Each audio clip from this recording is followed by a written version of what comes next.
Welcome back to city news. శనివారం భీష్మ ఏకాదశి సందర్భంగా శ్రీ లక్ష్మీ పద్మావతి సమేత శ్రీ వెంకటేశ్వర స్వామివారి దేవస్థానం భక్తులతో కిటకిటలాడింది.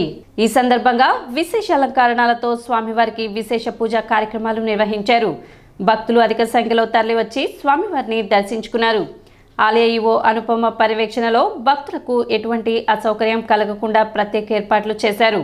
ఈ సందర్భంగా భక్తులకు అన్నప్రసాద వితరణ చేశారు. స్వామివారికి ప్రీతికరమైన ఏకాదశి సందర్భంగా ప్రత్యేక పూజా కార్యక్రమాలు నిర్వహించినట్లు ఆలయ అర్చకులు తెలిపారు.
శ్రీ లక్ష్మీ పద్మావతి సమేత వెంకటేశ్వర స్వామివారి దేవస్థానం ఈరోజు భీష్మ ఏకాదశిని పురస్కరించుకొని భక్తులు బాగా రద్దీగా ఉన్నారండి.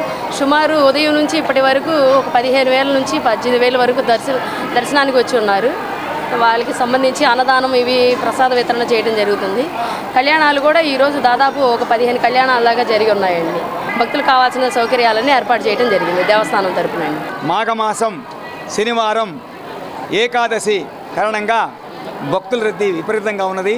ఈ భక్తులందరినీ కూడా అన్ని దర్శనానికి సవ్యంగా వచ్చేట్టుగా మా దేవస్థానం వారు అన్నీ కృషి చేసి వాళ్ళందరికీ కూడా ఉచిత ఉచిత ప్రసాదాలు అన్నీ కూడా సమకూర్చారు. భక్తుల రద్దీ కారణంగా ఇవాళ ఏకాదశి కారణంగా భక్తుల రద్దీ విపరీతంగా ఉంది. ఈ రోజున కనుక దర్శించినట్లయితే 21 ఏకాదశులు చేసిన పుణ్యఫలాన్ని వచ్చినట్టుగా మన శాస్త్రాలు చెప్తున్నాయి. కనుక భక్తులంతా కూడా ఈరోజు స్వామివారిని దర్శించి తరించవలసిందిగా కూర్చున్నాం. ఓం నమో వెంకటేశాయ. ఈ రోజున భీష్మ ఏకాదశి, మాఘశుద్ధ ఏకాదశి, భీష్మ ఏకాదశిగా మనం విశేష పూజా కార్యక్రమాలన్నీ చేసుకుంటూ ఉంటాం. ఈ రోజున మనం సంవత్సరంలో ఎన్ని ఏకాదశులు ఉన్నాయో అన్ని ఏకాదశులకి మొత్తం 15 శుద్ధ ఏకాదశులు వస్తాయి. దాంట్లో విశేషమైంది ముక్కోటి ఏకాదశి తర్వాత భీష్మ ఏకాదశికి అంత విశిష్టత ఉన్నది. ఈ రోజున ప్రత్యేకించి స్వామివారికి ఇష్టమైనటువంటి శనివారం రావటం, మృగశిర నక్షత్రం, ఏకాదశి విశేషమైంది. అందుకని ఈరోజు స్వామివారి కళ్యాణాలు కూడా సుమారు 16-17 కళ్యాణాలు. భక్తులు కూడా విశేషంగా వచ్చారు. స్వామికి చక్కగా అలంకారం, పుష్పాలంకరణ అన్నీ చేయటం జరిగింది. ఒక పక్కన భక్తులందరికీ కూడా అన్నప్రసాద వితరణ, ఎప్పటి వరకు ప్రసాద వితరణ కూడా జరిగింది. ఈ అన్నప్రసాద వితరణ నిరంతరం ప్రతి శనివారం కన్నా ఈ రోజున ఎక్కువగా చేసి భక్తులకి ప్రసాద వితరణ చేయడం జరుగుతుంది. ఇటీవల కాలంలో మైనర్లు వాహనాలు నడిపి ప్రమాదాల బారిన పడటంతో ఆందోళన వ్యక్తమవుతుంది. ఎన్నిసార్లు చెప్పినా వినరు, కేసులు పట్టినా పట్టించుకోరు, జరిమానాలు వేసినా లెక్కలేదు, కానీ ప్రాణాల మీదకు తెచ్చుకుంటున్నారు. ఒకటికి పలు ఘటనలు జరిగినా తల్లిదండ్రులు, పాఠశాల, కళాశాల యాజమాన్యాల్లో మాత్రం మార్పు రావటం లేదు. ప్రమాదం అరికడతామన్న కనీస ఆలోచన ముందు చేయాల్సింది ఖచ్చితంగా తల్లిదండ్రులే. రోడ్డుపైకి వస్తే పోలీసులు ఫైన్ వేస్తున్నారని వారిని నోటికొచ్చినట్లు తిడుతున్నాం. కానీ అనుకోని ఘటన జరిగితే నష్టం ఎవరికన్నది ఆలోచించటం లేదు.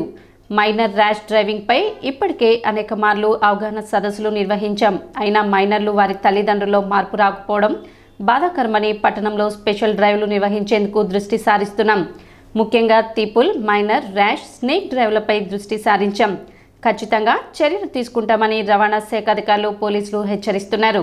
మైనర్స్కి వాహనాలు ఇవ్వొద్దని పేరెంట్స్కి మరీ విజ్ఞప్తి చేస్తున్నాము. మైనర్స్ అంటే బిలో 18 ఇయర్స్ ఎవరికి కూడా మోటార్ సైకిల్ ఇవ్వద్దు పేరెంట్స్కి ముఖ్యంగా చెప్తున్నాము. వాళ్ళు కనుక చేసి ఇంకోసారి పట్టుబడితే మరి పోలీసు వాళ్ళు మేము కలిపి చేసి ప్రాసిక్యూషన్ పెట్టే అవకాశం ఉంది. కాబట్టి ప్రాసిక్యూషన్ పెడితే మరి జడ్జి గారు మరి జైలు వేసే అవకాశం కూడా ఉంది. పేరెంట్కి వేయొచ్చు, పేరెంట్కి డ్రైవ్ చేసిన వాళ్ళకి ఇద్దరికి వేయొచ్చు. కాబట్టి అటువంటి సిచ్యువేషన్ రానికుండా మీ పిల్లల్ని కట్టడి చేయవలసిందిగా కోరుచున్నాము. అలాగే ఎట్టి పరిస్థితుల్లో 16 ఇయర్స్ లోపు పిల్లలకి మీ బళ్ళు ఇవ్వద్దు. 16 నిండి లేకపోతే 18 నిండినాక 18 నిండిన పిల్లలకి 18 లోపు వాళ్ళకి అసలు ఇవ్వద్దు. 18 ఇయర్స్ నిండినాక వాళ్ళకి లైసెన్స్ తీసుకున్నాకే వాళ్ళకి బండ్లు అలౌ చేయవలసిందిగా కోరుచున్నాం. అలాగే రకరకాల సౌండ్స్తో చేస్తున్నారు హారన్స్. అవి ఏంటంటే పెద్ద ఏజ్డ్ పీపుల్ పక్క నుంచి వెళ్తాం వల్ల సౌండ్ చేస్తే వాళ్ళు కొంచెం హార్ట్ ప్రాబ్లమ్స్ రకరకాల భయపడుతున్నారు. కాబట్టి అటువంటివి కూడా చేయొద్దని మనం చేస్తున్నాము. శ్రమ గౌరవానికి భంగం కలిగించేలా వెట్టి చాకరీ చేయిస్తూ బలవంతంగా శ్రమ దోచుకోవడం చట్ట ప్రకారం నేరమని 1వ అదనపు junior civil judge Vivek Vardhan పేర్కొన్నారు. మార్కెట్ సెంటర్లోని ది తెనాలి మర్చెంట్స్ అసోసియేషన్ కార్యాలయంలో తెనాలి మండల న్యాయ సేవాధికార సంస్థ ఆధ్వర్యంలో నిర్వహించిన అవగాహన సదస్సులో పాల్గొని బ్యాండెడ్ లేబర్ యాక్టుపై కార్మికులకు అవగాహన కల్పించారు. వెట్టి చాకరీ అప్పు తీసుకున్న వారు చేయటమే కాకుండా వారి వారసులు కూడా జీతం లేకుండా పనిచేయాల్సి రావడం నిషేధించాలని పేర్కొన్నారు. రాజ్యాంగం కల్పించిన హక్కులను ప్రతి ఒక్కరూ తెలుసుకోవాలన్నారు. Assistant commissioner of labour officer V Sivaprasad మాట్లాడుతూ న్యాయ విజ్ఞాన సదస్సు ద్వారా అవగాహన పొంది పనిచేస్తున్న ప్రాంతాల్లో ఎవరైనా ఈ విధంగా ఉన్నట్లయితే తెలియచేయాలని కోరారు. ఒకవేళ ఎవరైనా బాండెడ్ లేబర్గా పనిచేస్తున్నా కానీ మీరు ఎవరైనా కానీ కోర్టుకైనా అప్రోచ్ అవ్వచ్చు, అలాగే అడ్వకేట్స్ దగ్గరైనా అప్రోచ్ అవ్వచ్చు, వచ్చి చెప్పచ్చు ఇలా జరుగుతుంది అని. అలాగే మీకు గవర్నమెంట్ కూడా ఎంతో కొంత డబ్బులు కూడా సహకరిస్తుంది. అలాగే బాండెడ్ లేబర్ నుంచి ఎవరైతే ఫ్రీ చేస్తారో లేబర్ నుంచి వాళ్ళకు కూడా ప్రభుత్వం వాళ్ళకి రిహాబిలిటేషన్ సెంటర్స్ పెట్టి దాని నుంచి కూడా వాళ్ళకి విముక్తి కలిగిస్తుంది. అలాగే ఒకవేళ ఏదైనా డబ్బులు ఒకవేళ ఇవ్వాల్సి ఉంది ఒక యజమానికి కానీ ఎవరికైనా కానీ బాండెడ్ లేబర్ కింద వాళ్ళు ఎప్పటి నుంచో కష్టంగా భరిస్తూ వస్తుంటే వాళ్ళకు కూడా గవర్నమెంట్ ఎంతో కొంత సాయం చేసి వాళ్ళకి రిహాబిలిటేషన్ సెంటర్స్ నుంచి విముక్తి కలిగించి వాళ్ళని ఫ్రీ చేయడానికి ట్రై చేస్తుంది. గవర్నమెంట్ నుంచి సహకారం అందిస్తుందో వాళ్ళకి మేము మన ఏదైతే బాధ ఉంటుందో వాళ్ళకి చెప్తాము. ఆ బాధ చెప్పిన తర్వాత వాళ్ళు మనకి ఎంతో కొంత ఫ్రీ చేసి ఎంతో కొంత పెనాల్టీని లేదా కొంచెం డబ్బు ద్వారా మనకి సహకారం అందిస్తారు. ప్రముఖ న్యాయవాది bar association secretary Haridas Gauri Shankar మాట్లాడుతూ వెట్టి చాకరీకి ప్రధాన కారణం నిరక్షరాస్యతని, అలాగే ఎక్కువ మంది యువత మాదక ద్రవ్యాల పట్ల ఆకర్షితులు అవటం కూడా ప్రధాన కారణమని, ప్రతి ఒక్కరూ తమ బాధ్యతలు విధులతో పాటు హక్కులను కూడా తెలుసుకోవాలని, ఈ విధమైన బ్యాండ్ లేబర్ యాక్ట్పై అవగాహన పెంచుకోవాలని కోరారు. ఒక అగ్రిమెంట్ ద్వారా ఒక పేదవాడు ఒక ధనిక వర్గం దగ్గర ఒక వ్యక్తి దగ్గర ఎంతో కొంత అప్పు రుణం తీసుకున్న తర్వాత ఆ రుణానికి బాకీ పడి ఆ బాకీనే తరతరాలుగా అంటే వంశపారంపర్యం అతను వాళ్ళ ఫ్యామిలీ పిల్లలు అంతా కూడా శారీరక శ్రమ చేసుకుంటూ దాన్ని వెట్టి చాకిరీ అంటారు. అంటే ఏ ఫలం కూడా ఆశించడం, అంటే వేజెస్ ఉండవు, సరైన వేజెస్ ఉండవు, ఒకవేళ ఉండా కూడా లో వేజెస్ ఉంటాయి. వాళ్ళు ఇచ్చేటటువంటి వడ్డీలేమో హై ఇంట్రెస్ట్తో ఉంటాయి, వేతనం ఏమో తక్కువ వేతనం ఉంటుంది.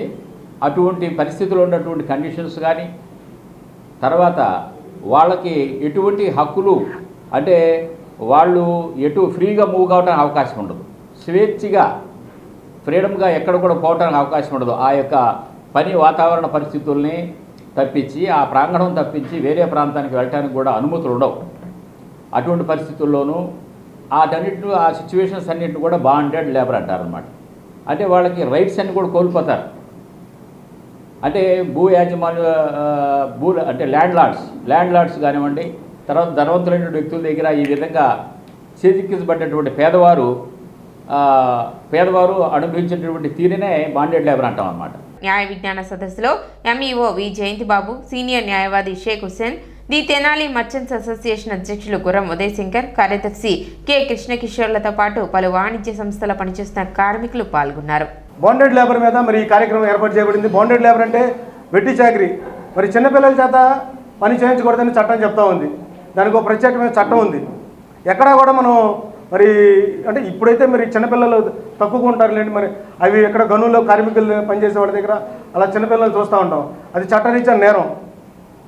దానికోసం అనేది ఒక ప్రత్యేక చట్టం. దానికి మీరు కూడా మీ పిల్లల్ని ఎక్కడా కూడా 18 సంవత్సరాల లోపు పిల్లల్ని కూడా ఎక్కడా కూడా పనుల్లో చేర్పించొద్దు. వారి 18 సంవత్సరాల పిల్లలు ఎప్పుడు కూడా మనం చదువుకునే పిల్లల్ని చదివించాలి తప్పితే పని చేయించకూడదని చట్టం చెప్తా ఉంది. నిర్బంధ విద్య అంటారు. 18 సంవత్సరాల దాకా కూడా పిల్లలందరూ కూడా నిర్బంధంగా బలవంతంగా అయినా సరే స్కూల్లో చేర్పించాలి చెప్తే వాళ్ళ ఏ విధమైన పనికి పంపించకూడదు. అలా పంపిస్తే చట్టరీత్యా నేరం. అది తల్లిదండ్రులు శిక్షించబడతారు.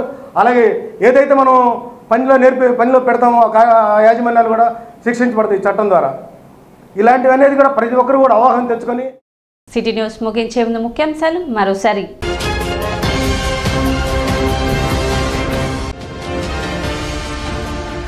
తెనాలి హెడ్ పోస్ట్ ఆఫీస్ను సందర్శించిన chief post master general AP circle Prakash.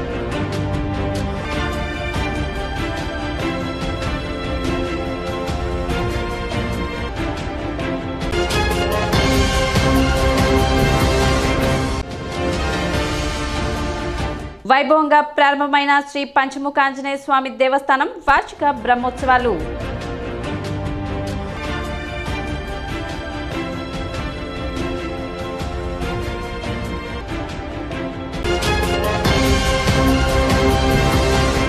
City news ఇంతటితో సమాప్తం. నమస్కారం.